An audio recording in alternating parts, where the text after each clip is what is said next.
morning, everyone. First of all, I'd like to thank Stat Media team for allowing us to have the opportunity to be a part of their conference. And it's been a pleasure to have been part of this event for the past, for yesterday and today as well.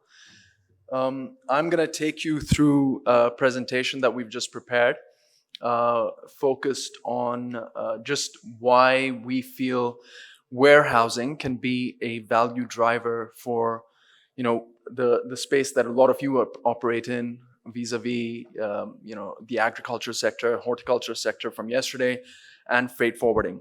So, as I was, I think maybe it was some of the cocktails that were served last evening, as I was returning home, I was almost in conflict because when I was hearing a lot of what we discussed during the day yesterday, I heard a lot of you speak about sustainability and technology enablement, and it was interesting because I've been at Africa Logistics Properties now for about 2.5 months, and clearly I've been operating in a parallel universe because whenever I speak to prospective tenants, they never mention those things to me, and it's all about how much they can bring the cost down as low as possible. So clearly I need to be speaking to a different audience, which is the folks out here. Let me quickly introduce what we do. So my name is Raghav Gandhi. I work at Africa Logistics Properties, very recently started. ALP is a focused developer of grade A industrial real estate, primarily in the warehousing space, distribution centers, and of course, other aspects within that category. We currently have about 70,000 square meters of built-up space. This is spread across two industrial parks.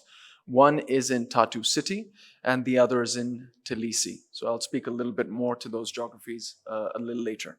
In terms of why does warehousing matter? So when I was doing my undergrad, it was in economics, and I was never a very good student, much as I am at most things now. But one thing that I learned was that if you are good at something, then you need to take advantage of it, because usually others will want whatever you're good at from you. Now, as far as Kenya is concerned, one of its main economic drivers, which I'm sure all of you are aware of, and that's why we're here, its ability to produce agriculture and horticulture produce. That is something that drives approximately about 20% of the GDP, growing at about 10% annually. Now, the fact is that there is a significant opportunity for the economy, for the country, to be able to grow that even further. So not just keep it at a constant trend rate of 10% growth, 20% of its GDP. It can do a lot more if it's able to export to interested economies elsewhere.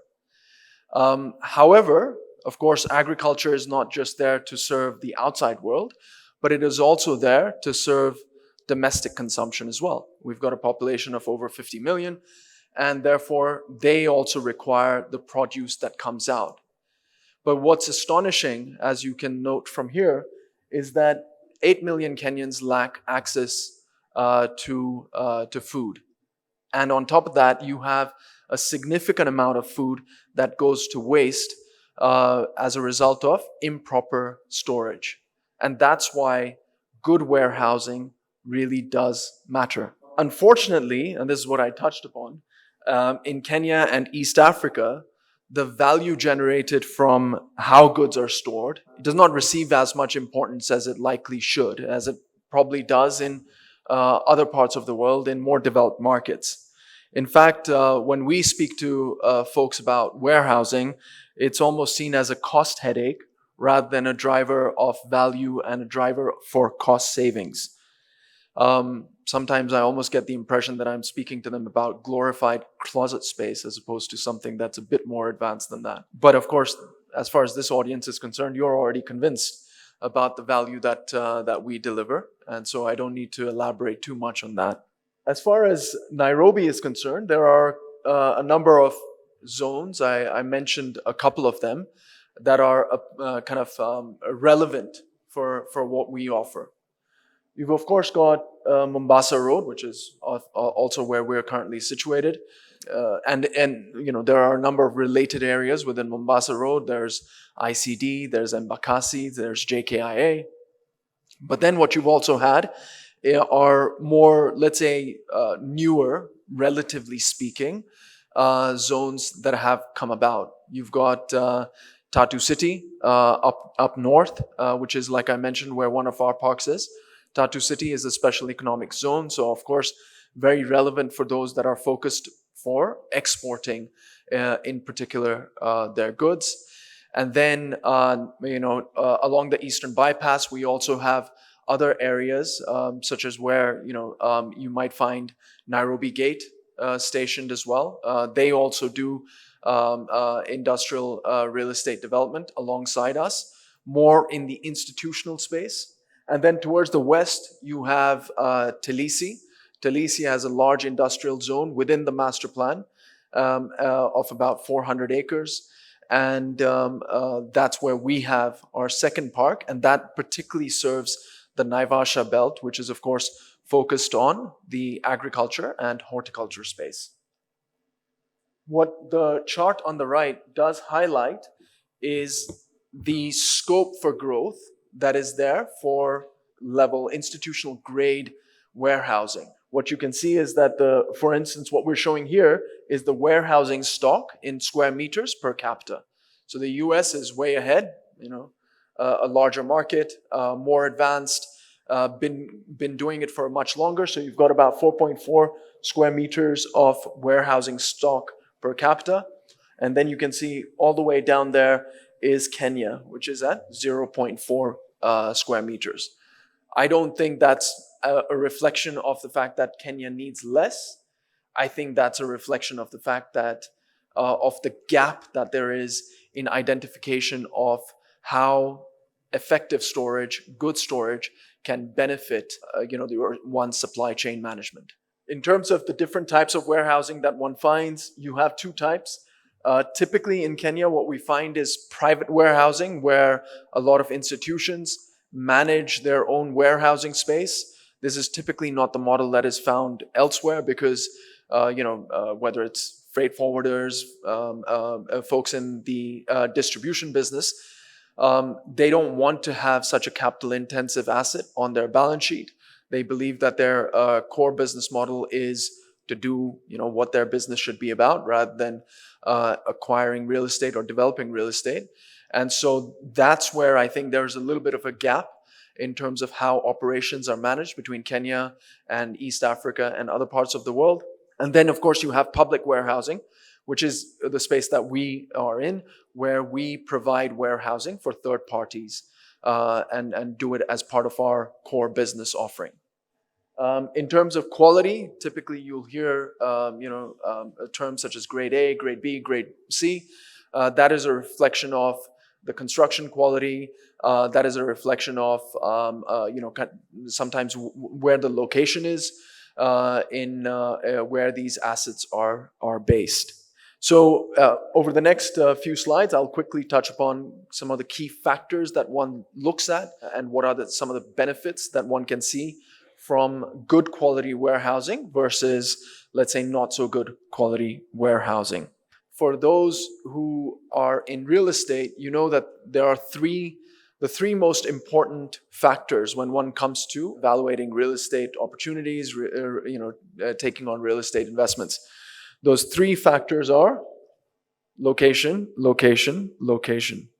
So here, when it comes to kind of looking at what facility or where you want to build a facility, what you're of course looking for is access to main arteries, highways, access to where you're going to be distributing from, ports, airports, and so forth.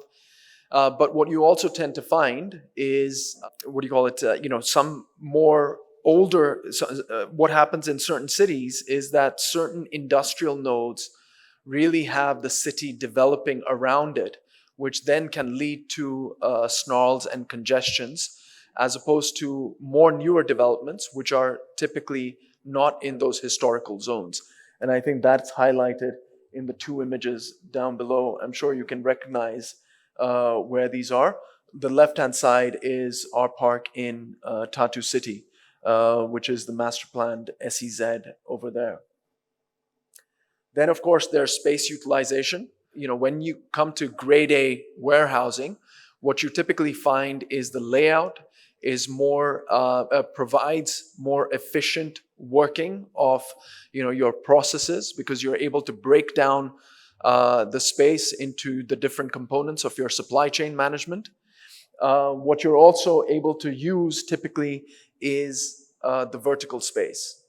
So yesterday, when we're talking about carbon footprint and our, kind of how green the space is, if you're able to occupy, let's say, 50% of the space that you typically would, because you're able to go higher, that means that that's something that really complies with any carbon footprint considerations that any party might have.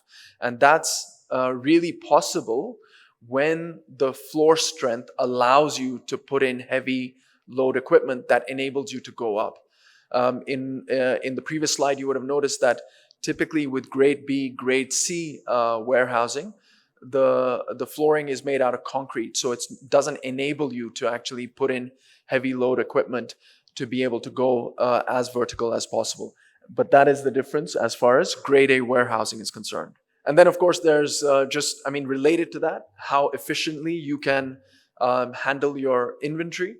Our tenants have advised us that as a result of the layout, they're able to actually have turnaround times that are they've been able to save about 60% of turnaround time between how a good is brought into their into their warehouse and then is able to exit from that warehouse.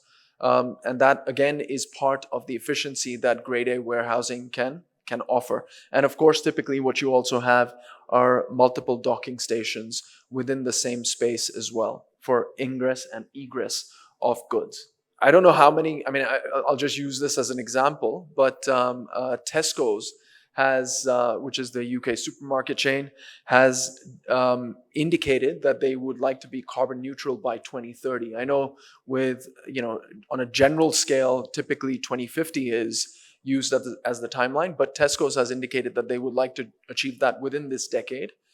And what they have also specified is that anyone that operates within their supply chain has to fit in within their carbon neutrality requirement.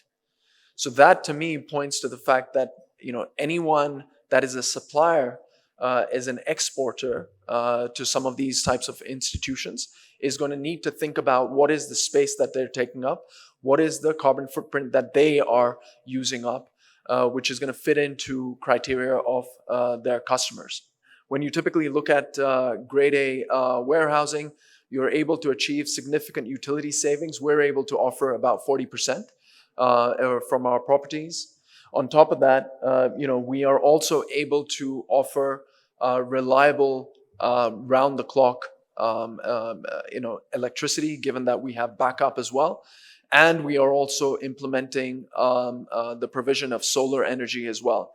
So all in all, we're able to offer our tenants round-the-clock operations, which of course is an extremely beneficial value accretor for those who want to be able to crank as much out of their operations for as long as possible. Climate and hygiene control. Yesterday, I heard one of the presenters talking about the 15 and 15 principle, being able to keep their goods for 15 hours at 15 degrees.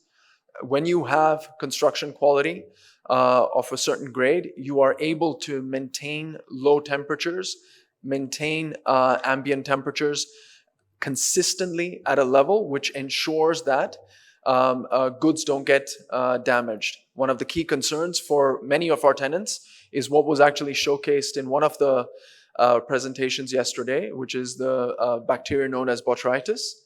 When you have unhygienic space, when you have the propensity for dust to collect in your space, that actually an increased likelihood of bacteria build up, which I can imagine that folks in the perishable space, as this conference is about, bacteria is probably the scariest thing that one can think of. So again, by having dust repellent flooring, that enables less bacteria, less likelihood of bacteria to accumulate.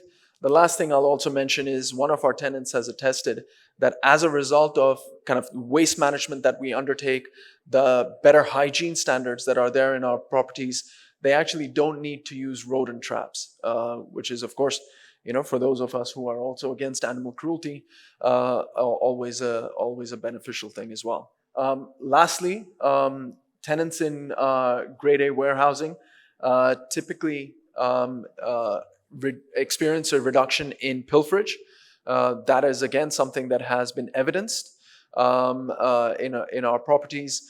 You experience less damage, and not to be taken lightly. There are certain fire safety measures that we implement, which enables us to be attractive to a number of tenants, because that's typically, surprisingly, not something that you will find in many locations, which then necessitates tenants to actually put in the capital expenditure to enhance fire safety measures in such facilities.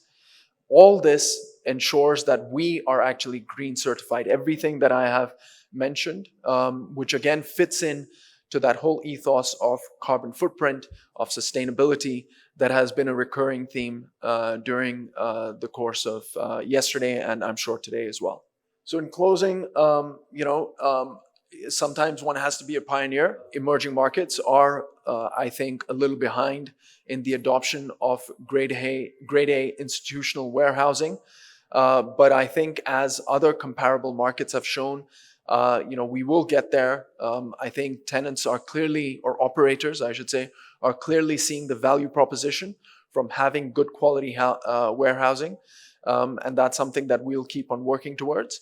We're going to be here during the course of today. Again, thanks to the Stat Media team. I have my colleague, who I know some of you have met, Emma, as well. She's also available for any queries, any questions, any discussions that you might want to have. And yeah, we look forward to engaging with you. Thank you very much.